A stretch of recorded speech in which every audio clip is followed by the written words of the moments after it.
Good morning students. आपका जो हम चैप्टर कर रहे थे, न्यू चैप्टर जो हमने स्टार्ट किया था lesson 7 the digestive system and teeth, उसमें हमने लार्ज इंटेस्टाइन बड़ी आंत तक पढ़ लिया था। अब हम पढ़ेंगे अनस के बारे में। अनस मतलब कि गुदा। The semi solid faeces are eliminated out of the body through an opening called the anus. जो सेमी सॉलिड क्या होता है? अर्ध ठोस मल। फेजेस मतलब मल जो है वो क्या किया जाता है? बाहर निकाल दिया जाता है। कहाँ से? एक ओपनिंग पार्ट होता है हमारी बॉडी में जिसको हम क्या कहते हैं? अनस। वहां से बाहर कर दिया जाता है। ठीक है। नेक्स्ट है help your digestive system to function properly. आप अपने डाइजेस्टिव सिस्टम को कैसे हेल्प कर सकते हो उसका काम प्रॉपर तरीके से करने में? तो कैसे कर सकते हो? Now you know that your digestive system works very hard to provide the necessary nutrients that your body need from the food you eat. जैसा कि आपको पता है कि आपका डाइजेस्टिव सिस्टम जो है वो बहुत ही कठोर काम करता है आपकी बॉडी को वो न्यूट्रिएंट्स जो आप खाने में ले रहे हो उसको आपकी बॉडी तक पूरी तरह से पहुंचाने में, उसको कंज्यूम करने में। ठीक है। कितनी मेहनत करता है ना। You must help it to function properly by following the given simple advice. आप कुछ एडवाइस से क्या कर सकते हैं? उस फंक्शन को थोड़ा इजी कर सकते हैं और प्रॉपरली सही तरीके से करने में अपने शरीर की मदद कर सकते हैं। Drink a lot of water. आपको बहुत ज़्यादा जो है पानी पीना चाहिए। It helps to remove the waste products from your body. और वो क्या करता है? आपके बॉडी में से जो वेस्ट प्रोडक्ट हैं जो आपकी बॉडी को नहीं चाहिए उनको बाहर निकालने में मदद करता है। Eat a balanced diet that includes fibre rich food. आपको कैसी डाइट लेनी चाहिए? कैसा खाना खाना चाहिए डेली? बैलेंस्ड डाइट जिसमें सारा कुछ हो। ठीक है। सभी प्रकार के न्यूट्रिएंट्स हों, मिनरल्स हों और फाइबर भी हो, पानी भी हो। ठीक है। The presence of fibers makes it easier to for your body to pass out the waste. Fibre क्या करते हैं? हमारी बॉडी में जितना भी वेस्ट मटेरियल होता है ना उनको जो है बाहर निकालने में मदद करते हैं। ठीक है। और हमारी बॉडी के अंदर जो है सफाई करने में हमारी बॉडी की मदद करते हैं।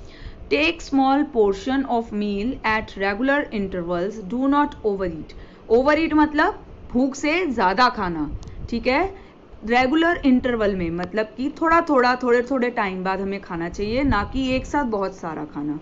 ठीक है। Wash your hands properly before and after every meal. हमें अपने हाथों को खाना खाने से पहले और बाद में अच्छे से क्या करना चाहिए? वॉश करना चाहिए। Chew your food properly. अपने भोजन को जो है आपको अच्छे से चबाना चाहिए। च्यू मतलब चबाना। Chewing help in breaking down food into smaller pieces and mix it with the saliva. Chewing क्या करता है? जो हम चबाते हैं, जब हम भोजन को अच्छे से चबाते हैं, अगर आप जो है भोजन कर रहे हो, रोटी खा रहे हो, तो हमें डॉक्टर्स क्या कहते हैं 32 टाइम्स तक अपने जो आपके माउथ में बाइट है ना उसको चबाते रहना चाहिए, जिससे कि वो इतने छोटे छोटे पीसेस में जो है टूट जाए और सलाइवा उसमें मिक्स हो जाए, जिससे आपके जो बॉडी का फंक्शन है प्रॉपर तरीके से अच्छे से हो, उसको निगल नहीं जाना चाहिए, जिससे हमारी बॉडी को ज़्यादा मेहनत करनी पड़ती है उस फूड को छोटा करने में, सॉफ्टन करने में। Saliva not only softens the food, it also contains some chemical substance called enzyme.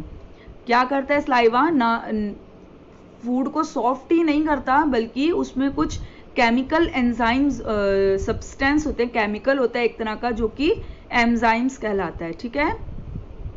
These help in the digestion and absorption of food. ये क्या करता है? हेल्प करता है हमारे फूड को डाइजेस्ट होने में और जो इसके अंदर ऑब्जर्व करने वाली चीज़ें हैं उनको ऑब्जर्व करने में। ठीक है। In fact the digestion of carbohydrates begins in the mouth itself. और कार्बोहाइड्रेट्स जो होते हैं ना उनका जो डाइजेशन है वो हमारे मुंह से ही स्टार्ट हो जाता है। That is why you find that the taste of food items like rice, bread etcetera changes after you start chewing them. They start tasting sweet. आप कभी चावल या ब्रेड खाओ ना, तो उसको थोड़ी देर जब आप माउथ में चबाओगे तो आप देखना उसका टेस्ट जो है ना वो मीठा होने लग जाता है थोड़ी देर बाद।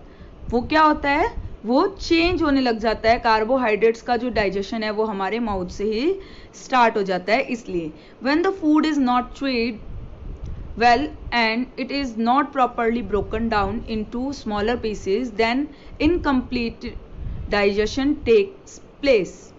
तो क्या होता है, जब हम अच्छे से किसी भी खाने की चीज़ को अच्छे से च्यू नहीं करते, चबाते नहीं हैं और उसको प्रॉपरली ब्रोकन डाउन नहीं करते, तोड़ते नहीं हैं छोटे छोटे पीसेस में, तो क्या होता है, इनकम्प्लीट डाइजेशन जो है वो सही से नहीं हो पाता। ठीक है, due to this the nutrients are not properly digested and observed in the body. और इसी कारण से जो न्यूट्रिएंट्स होते हैं ना भोजन के, वो आपके अच्छे से एक तो बॉडी नहीं ले पाती और डाइजेस्ट नहीं हो पाते। ठीक है, बॉडी जो है उसको अच्छे से नहीं ले पाती अपने अंदर। जिन जिन न्यूट्रिएंट्स की बॉडी को ज़रूरत होती है वो बॉडी में आपका खाने के बावजूद भी अगर आप उसको अच्छे से च्यू नहीं करते हो, ऐसे ही उसको सॉलो कर लेते हो, निगल लेते हो, तो वो आपको कोई फ़ायदा ही नहीं देगा वो खाना आपको। ठीक है, therefore next time you eat any food item just remember to chew it well. इसीलिए आगे से जब भी आप किसी चीज़ को खाओ तो आप ये ध्यान रखना कि आपने उसको अच्छे से जो है च्यू करना है। ठीक है, ये फिलअप्स हैं, मैंने आपको इनको फिल करके दिया हुआ है, आपने इसको अपनी बुक में फिल करना है। ठीक है, नेक्स्ट है टीथ मतलब दांत। We know that teeth are important to us as they help us in chewing the food.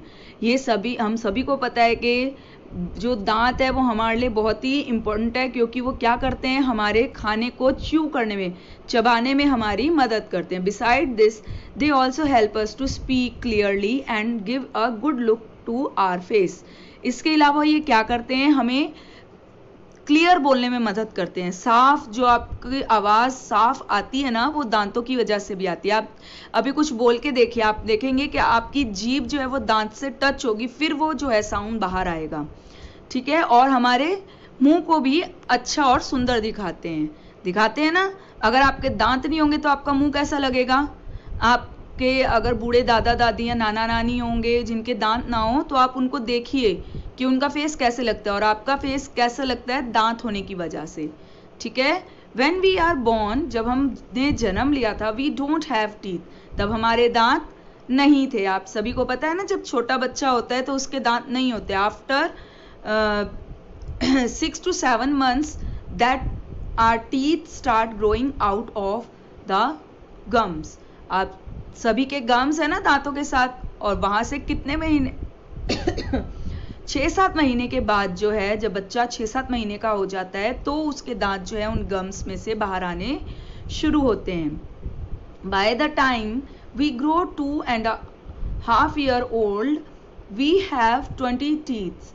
जब हम 2 से लेके 2.5 साल के हो जाते हैं तब हमारे दांत कितने हो जाते हैं, हमारे माउथ में 20 टीथ्स हो जाते हैं। 20 जो है दांत हमारे मुंह में आ जाते हैं तब तक। This set of 20